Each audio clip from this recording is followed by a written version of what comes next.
Hello, welcome back to our channel beauty tips. നിങ്ങൾ ഇതുവരെ ഈ ചാനൽ സബ്സ്ക്രൈബ് ചെയ്തില്ലെങ്കിൽ സബ്സ്ക്രൈബ് ചെയ്യുക. തൊട്ട് താഴെയുള്ള ബെല്ലൈക്കൺ ക്ലിക്ക് ചെയ്യുക. ശേഷം ബ്യൂട്ടി ടിപ്സിൻ്റെ പുതിയ വീഡിയോസുകൾ നിങ്ങൾക്ക് നോട്ടിഫിക്കേഷനായി ലഭിക്കുന്നതായിരിക്കും. ഓറഞ്ച് ജ്യൂസ് കുടിച്ചാലുള്ള ഗുണങ്ങൾ. കാഴ്ചശക്തി. ഓറഞ്ച് ജ്യൂസിലെ വൈറ്റമിൻ എ നിശാന്തത പോലുള്ള പ്രശ്നങ്ങൾ ഒഴിവാക്കാനും കാഴ്ചശക്തി വർദ്ധിപ്പിക്കാനും സഹായിക്കും. ഓറഞ്ച് ജ്യൂസിലെ വൈറ്റമിൻ എ നിശാന്തത. വിഷാംശം.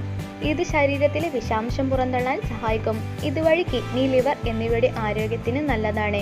BP. രക്താണുക്കളെ സ്വാധീനിക്കുന്നത് വഴി BP നിയന്ത്രിച്ചു നിർത്താനും ഓറഞ്ച് ജ്യൂസ് നല്ലതാണ്. പ്രമേഹം. ഇൻസുലിൻ നിയന്ത്രിക്കുന്നത് കൊണ്ട് തന്നെ പ്രമേഹം തടയാനും ഇത് നല്ലതാണ്. ശരീരത്തിലുണ്ടാക്കുന്ന വേദനയും നീരുമെല്ലാം ഇത് തടയും. നിങ്ങൾക്ക് ഈ വീഡിയോ ഇഷ്ടപ്പെട്ടെങ്കിൽ ലൈക്ക് ചെയ്യുക, ഷെയർ ചെയ്യുക.